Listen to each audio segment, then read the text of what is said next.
Hai, selamat datang di Statistika Lanjutan dengan topik ANOVA atau Analysis of Variance. Setelah menyaksikan video ini, Anda diharapkan akan memahami konsep apa itu Analysis of Variance.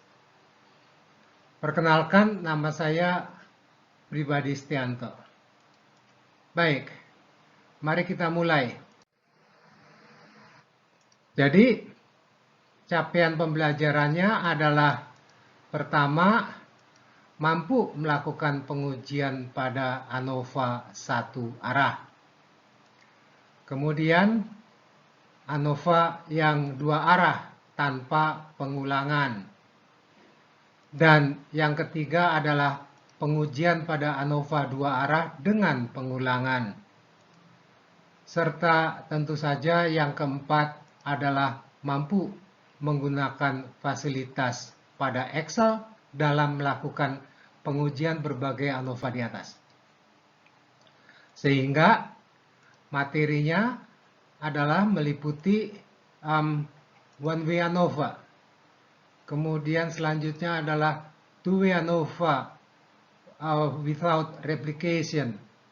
Dan yang ketiga adalah two way ANOVA with replication, serta tentu saja mempelajari fasilitas yang disediakan Excel untuk uji ANOVA. Semua dari uji ini akan menggunakan distribusi F. Mari kita mulai. Kita mulai dengan one way ANOVA. Untuk memulainya, bayangkan seorang koordinator mata kuliah ingin mengetahui apakah cara mengajar sekelompok pengajar mata kuliah paralel mempunyai dampak yang sama terhadap nilai ujian para mahasiswa lintas kelasnya. Perhatikan bahwa di sini ada sebuah variabel kualitatif, yaitu cara mengajar sebagai perlakuan yang akan dilihat potensi dampaknya terhadap nilai akhir yang merupakan variabel kuantitatif. Jadi yang diamati adalah respons variabel, yang kuantitatif yaitu nilai ujian sebagai hasil dari aplikasi perlakuan atau treatment variabel cara mengajar. Baik, ukuran atas dampak dalam hal ini adalah rata-rata nilai ujian di dalam kelas. Maka sekarang kita akan mengamati perilaku dari lebih dari dua buah rata-rata. Karena bila hanya dua, kita bisa melakukannya dengan analisis terdahulu, inference pada dua rata-rata populasi independen. Ya, kita akan menguji apakah rata-rata mereka sama atau lebih tepatnya seragam untuk semua dosen. Peralatan uji yang tersedia akan memfasilitasi kita dengan desain yang demikian ini. H0 adalah mu1 sama dengan mu2 sama dengan mu3 dan seterusnya sama dengan mu k. Ya. Atau boleh juga dituliskan H0,2 mu adalah seragam. Dengan hipotesis alternatif HA minimal sebuah mu berbeda. Ya. Perhatikan dengan seksama bahwa dengan sifat komplementer dari H0 dan HA, maka HA-nya harus dinyatakan seperti itu. Bukan dengan pernyataan bahwa setiap mu-nya berbeda. Jadi harus minimal sebuah mu berbeda. Atau bisa juga dinyatakan HA adalah mu tidak seragam. Karena desain yang demikian, perlu dilakukan tindak lanjut hasil pengujian. Ya. Bila gagal menolak H0, maka tidak ada langkah lanjutan. Tidak ada cukup bukti untuk menolak bahwa rata-ratanya seragam. Ya. Nah, apabila menolak H0, tentunya kita akan berkepentingan untuk mencari tahu yang manakah yang rata-ratanya berbeda. Ya, kita nanti juga akan mencari tahu mana atau mana saja yang rata-ratanya berbeda itu. Ya, kita lanjutkan. Baik, sebelum membahas lebih dalam, berikut perlu diperhatikan. Ya. Pertama adalah tentang asumsi-asumsinya. Ya, asumsi pertama adalah bahwa variabel-variabel kuantitatifnya adalah terdistribusi normal. Bila pada kasus ilustrasi tadi ada 5 dosen yang diamati, maka distribusi nilai ujian dari masing-masing 5 kelas adalah normal. Kemudian, asumsi kedua adalah bahwa varians mereka seragam. Dan asumsi ketiga adalah bahwa sampel-sampelnya independen. Baik, ada 3 variasi permasalahan yang akan dibahas. Pertama adalah kita tertarik hanya pada rata-rata sebagai dampak dari satu perlakuan. Kemudian akan ada analisis untuk perilaku rata-ratanya sebagai dampak dari 2 perlakuan, di mana kedua perlakuan tidak berinteraksi. Dan ketiga, untuk perilaku rata-ratanya akibat 2 perlakuan dan mengamati adanya kemungkinan bahwa kedua perlakuan tersebut berinteraksi. Misalnya, selain mengamati dampak dari cara mengajar, kita juga akan mengamati waktu perkuliahan, yaitu kelas pagi atau kelas siang. Jadi akan dianalisis apakah rata-rata nilai lintas dosen adalah seragam. Selanjutnya juga dianalisis apakah rata-rata nilai antara waktu kuliah pagi dan waktu kuliah siang akan berbeda. Baik, mari kita lanjutkan. Ini relevansi dari asumsi tadi.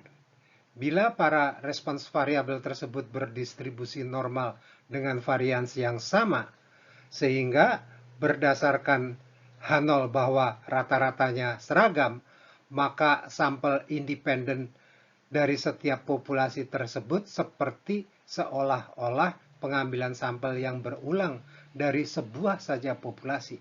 Sekali lagi, sampel independen dari populasi yang rata-rata dan variansnya identik seperti seolah-olah pengambilan sampel berulang-ulang dari sebuah populasi saja.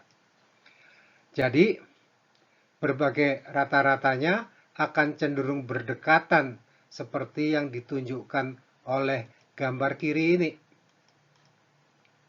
Lawan dari itu adalah bila bukan dari populasi dengan rata-rata yang seragam. Sehingga X bar hasilnya akan cenderung berjauhan seperti yang ditunjukkan oleh gambar di kanan ini. Ilustrasi gambar di atas akan dilengkapi dengan kecenderungan penggerombolan sampel dari 2 kelompok populasi tersebut. Ini gambarnya.